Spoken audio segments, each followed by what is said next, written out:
Bismillahirrahmanirrahim. Assalamualaikum warahmatullahi wabarakatuh. Perkenalkan, nama saya Amsur Dimasya dengan NPM 241705111.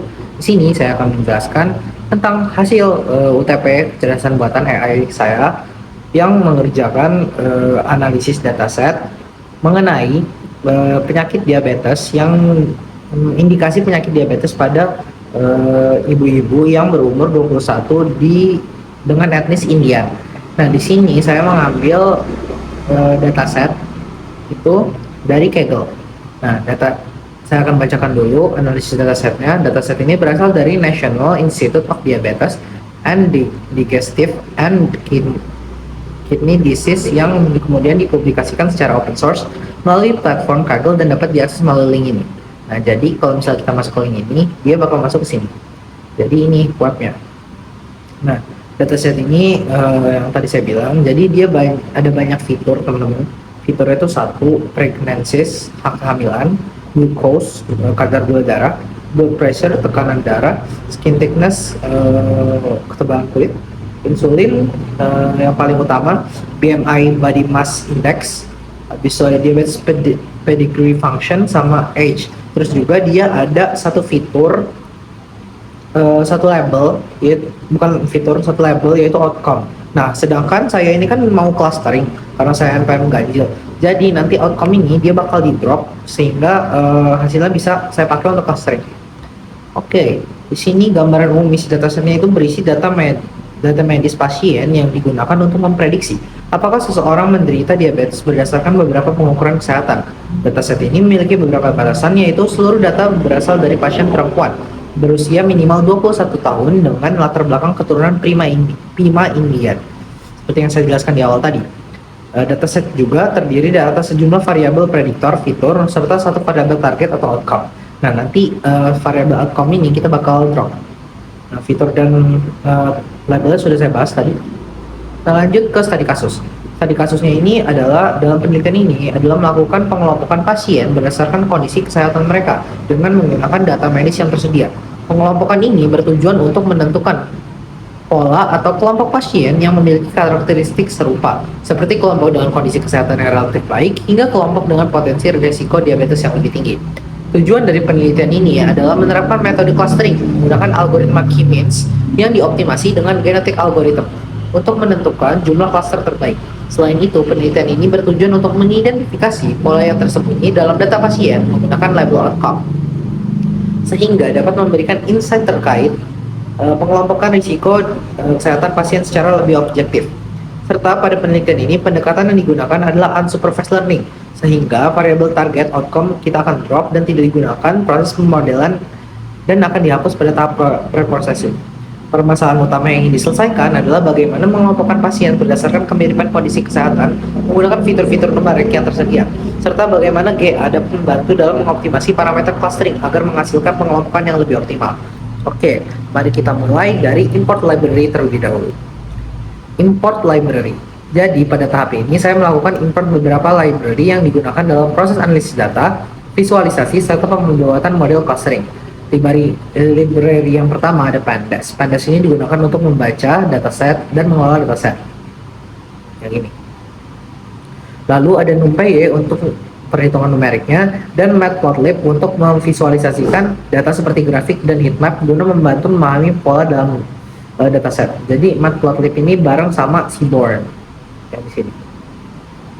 Nah, selanjutnya ada library sklearn. Sklearn ini digunakan standar scaler untuk melakukan normalisasi data agar semua fitur memiliki skala yang seimbang. K-means sebagai algoritma untuk proses clustering dan silhouette score untuk mengevaluasi kualitas hasil clustering. Jadi nanti kita bakal pakai silhouette score. Serta PCA untuk memproyeksikan data ke dalam dua dimensi. Itu nanti ada di akhir untuk visualisasi hasil datanya. Selain itu ada library random juga untuk mendukung proses dalam generate algoritma, khususnya dalam pembuatan populasi, seleksi, crossover, dan mutasi. Oke, lanjut ke load dataset. Nah, jadi datasetnya itu saya load di sini dengan namanya diabetes CSV, dan saya tampilkan 5 dataset awalnya, makanya kita pakai head. Nah, terlihat di sini ada kolom fitur pregnancy, glucose, blood pressure, skin thickness, insulin, BMI, diabetes pedigree function, age, dan satu outcome. Ini sebelum kita drop. Lanjut kita ke exploratory data analysis. Yang pertama saya akan melihat struktur datanya dulu menggunakan data info. Nah, di sini dia lihat ya, count-nya ada 768 baris. Nah, type-nya integer, integer, integer, float, integer. Oke. Lanjut untuk statistik datanya pakai describe. Ini ya, untuk melihat aja sih, untuk lebih lengkapnya aja. Nah besok kita lanjut cek missing value. Ternyata nggak ada missing value-nya dan dia itu tipenya integer. Walaupun tadi dia ada float ya. Habis itu cek duplikasi data, ternyata dia juga nggak ada yang terduplikasi sehingga datanya aman. Selanjutnya kita akan melihat pola persebaran datanya teman-teman. Pola persebaran datanya kita pakai plot. Nah di sini bisa kita lihat yang warna biru itu. Nah di sini. Ini menunjukkan hubungan antar fitur teman-teman. Jadi misalnya di sini pregnancy sama glucose, nah dia tersebar gitu. Nah, bisa kita baca di sini berdasarkan visualisasi per plot terlihat bahwa sebagian fitur memiliki persebaran data yang saling tumpang tindih, di mana antara pasien yang menderita diabetes dan yang tidak. Hal ini menunjukkan bahwa pemisahan antar kelas tidak terlihat secara jelas hanya dari satu atau dua fitur saja. Nah di sini tuh bisa kita lihat yang 0 itu yang menerima diabetes dan satu yang tidak menerima diabetes, begitu. Nah, namun pada beberapa fitur seperti glucose dan BMI, glucose sama BMI itu terlihat ada kecenderungan perbedaan distribusi. Jadi semakin banyak dia nggak numpuknya, berarti dia terlihat ada perbedaan. Kalau misalnya dia banyak overlappingnya, dia tidak banyak perbedaannya teman-teman. Jadi meskipun demikian, pola pemisahan tersebut belum sepenuhnya jelas, sehingga diperlukan metode clustering untuk menemukan pola yang lebih kompleks. Nah, karena dia kebanyakan numpuk, jadi kita butuh clustering, sehingga datanya bakal dibagi-bagi dan dia bakal lebih jelas nanti perbedaannya, teman-teman. Oke, tapi ada sedikit informasi kalau misalnya dia datanya medis, itu kan dia banyak saling tumpang tindih karena fiturnya itu saling berhubungan banyak gitu, teman-teman. Jadi kemungkinan dia nggak terlalu besar perbedaannya sehingga silhouette score-nya kayaknya tidak terlalu besar di akhir. Oke, kita lanjut untuk menjelaskan hubungan antar fitur dengan heatmap. Jadi di heatmapnya ini dia menjelaskan hubungan antara dua fitur.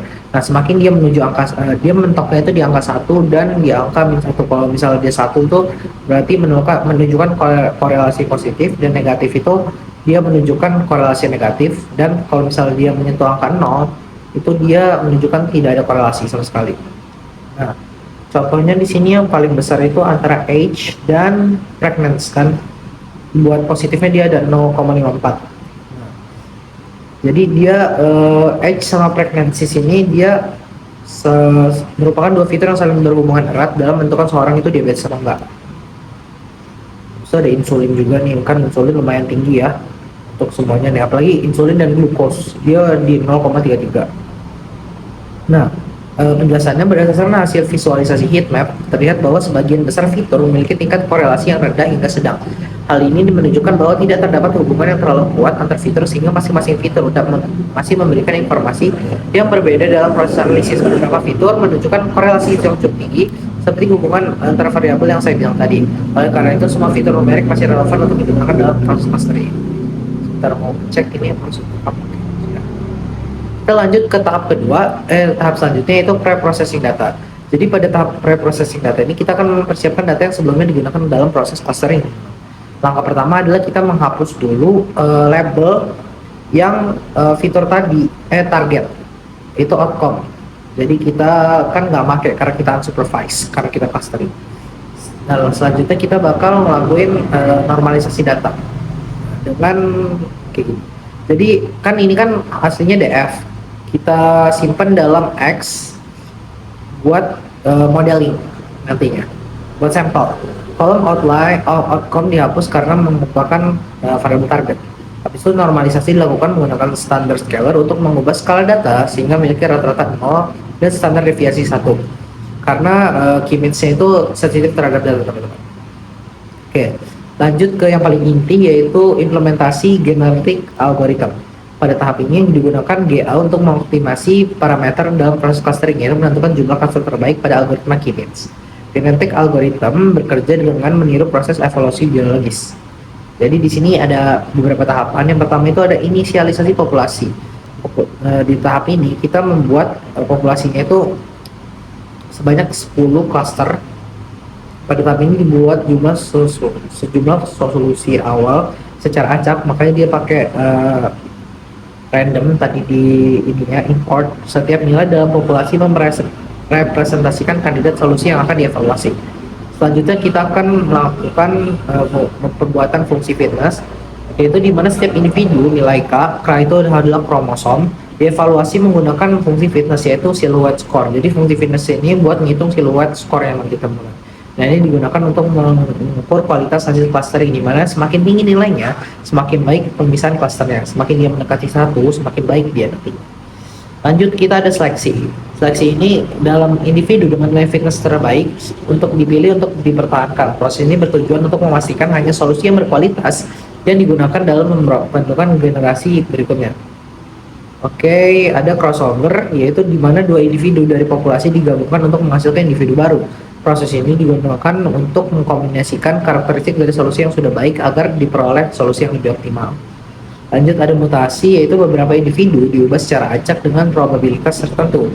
Mutasi juga bertujuan untuk menjaga keberagaman solusi dan menghindari kondisi di mana algoritma terjebak pada solusi lokal. Nah, ini yang paling penting, yaitu iterasi dan generasi. Jadi iterasi ini dia bakal diulang terus untuk mencari base K-nya dengan nilai fitnessnya, hitungnya dengan silhouette score tadi. Jadi nilai fitness sama aja dengan silhouette score, teman-teman. Makanya di sini dia ada for generasi in range 10. Jadi kita bakal nyoba 10 generasi dan kita bakal nyobain kita akan nemuin base K-nya berapa. Nah, ternyata untuk kondisi yang dataset yang saya pakai, ternyata base K-nya itu dari awal sudah 6, teman-teman, dengan nilai fitness yang 0,198. Sebenarnya nilai fitnessnya itu menunjukkan lemah, tapi dia masih ada korelasi kok, tapi dia lemah karena di bawah 0,25. Nah, dia juga ternyata base K-nya itu udah di 6, teman-teman, dari awal, sehingga tidak perlu yang banyak-banyak lagi, karena 10 aja cukup, karena dia udah 10 dan terbuktikan dia lebih nggak ada yang beda-beda lagi, cuman memang 6 itulah. Seluruh proses seleksi, crossover, dan mutasi dilakukan secara berulang dalam beberapa generasi. Pada setiap iterasi, kualitas populasi diharapkan semakin meningkat menuju solusi optimal. Ternyata solusi optimalnya tetap 6. Nah, kita lihat hasilnya.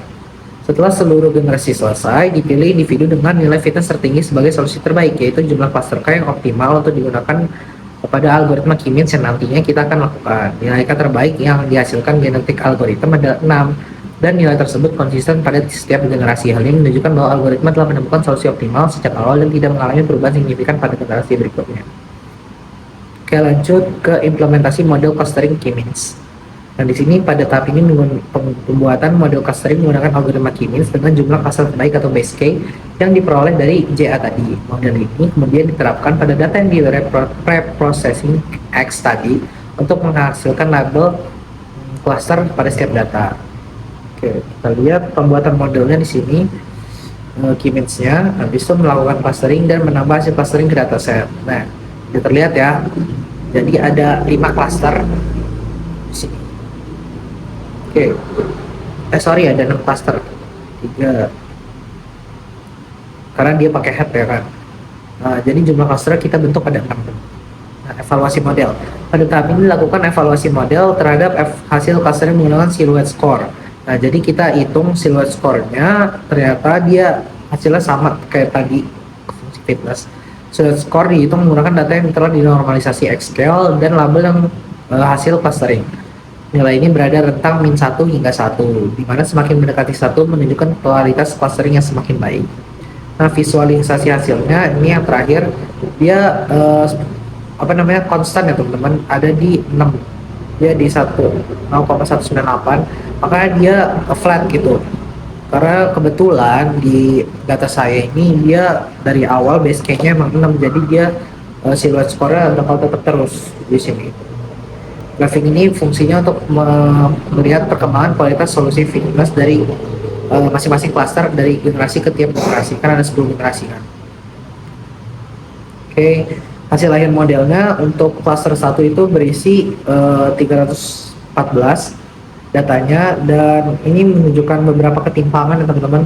Di cluster 5 ternyata ketimpangan cukup jauh, perbedaannya 160-an untuk ke cluster 1, dan untuk cluster 1 sampai cluster bawahnya itu nggak terlalu beda. Yang paling beda itu di cluster 5. Oke, kita lihat lagi untuk rata-rata fitur pada setiap cluster. Nah, kelihatan di cluster 0 atau cluster pertama itu insulin sama glukos ini paling menonjol tinggi. Itu yang membuat dia itu fitur yang paling berpengaruh pada kita pada cluster tersebut, teman-teman. Dari sini ada insulin, glukos. Habis itu untuk cluster pertama itu glukos juga sama. Rata-rata insulin sama glukos sih, karena kan dia ngebahas diabetes ya, teman-teman. Wajar jadinya. Kenapa dia glukos sama insulin? Oke, lanjut. Itu ada reduksi dimensi dengan menggunakan PCA. Data yang telah dinormalisasi direduksi menjadi 2 dimensi. Itu kita lihat PCA-nya di sini. Nah, banyak overlapping teman-teman sebenarnya. Walaupun dia masih cluster, dia masih banyak overlapping sehingga datanya yang menumpuk kayak gini. Tapi dia beberapa data juga banyak yang tersebar kayak gini sih. Nah, scatter plot digunakan untuk menampilkan hasil clustering dalam bentuk 2 dimensi. Setiap titik merepresentasikan satu data dan satu warna. Menggunakan cluster dari data tersebut. Visualisasi menunjukkan bahwa cluster masih saling terlibat. Ini yang menandakan pemisahan data yang ada di sini masih belum optimal karena siluet skornya juga masih 0,198. Tapi ini yang saya baca dari yang saya tahu ya teman-teman, hal ini wajar karena dia merupakan data medis. Karena data medis tuh biasanya saling berpengaruh gitu antara salah fitur sama fitur yang lain. Jadi kadang modelnya susah membacanya. Nah, kesimpulannya berdasarkan hasil implementasi, GA berhasil menentukan jumlah cluster optimal, yaitu sebanyak 6 cluster. Proses clustering menggunakan KMIT menghasilkan pengelompokan data pasien berdasarkan penyelidikan fitur medis. Namun, berdasarkan evaluasi menggunakan siluet skor sebesar 0,19, kualitas clustering masih tergolong rendah yang menunjukkan bahwa pemisahan antar cluster belum optimal. Hal ini diperkuat oleh hasil visualisasi scatter plot yang menunjukkan adanya tumpang tindih antar cluster. Namun, nilai 0,19 menunjukkan nilai positif di atas 0 yang berarti struktur cluster tetap terbentuk. Namun, karena datanya di data medis pasien, wajar jika distribusinya beririsan overlapping karena kondisi kesehatan manusia bersifat kontinu, bukan kategori kaku. Nah, hasil dari analisis tersebut, visualisasi fitur per cluster menunjukkan bahwa setiap cluster memiliki karakteristik yang berbeda. Meskipun perbedaan tidak terlalu signifikan, hal ini mengindikasikan bahwa data memiliki distribusi yang beririsan, sehingga sulit untuk dipisahkan secara tegas. Selain itu, grafik konvergensi GA menunjukkan bahwa algoritma telah mencapai kondisi stabil sejak awal. Jadi makanya dia konstan kan, teman-teman. Dan berarti solusi optimal telah ditemukan dengan cepat, namun kualitas clustering tetap dipengaruhi karakteristik dataset yang kompleks. Jadi kesimpulannya sebenarnya ini udah berhasil, tapi bukan merupakan suatu hal yang terbaik ya teman-teman, karena dia masih di bawah 0,25 tadi siluet skornya. Tapi dengan saya melakukan semua ini dan saya sudah membuktikan kan, jadi sudah jelas semuanya dan saya sudah mengimplementasikan semua materi yang telah dijelaskan.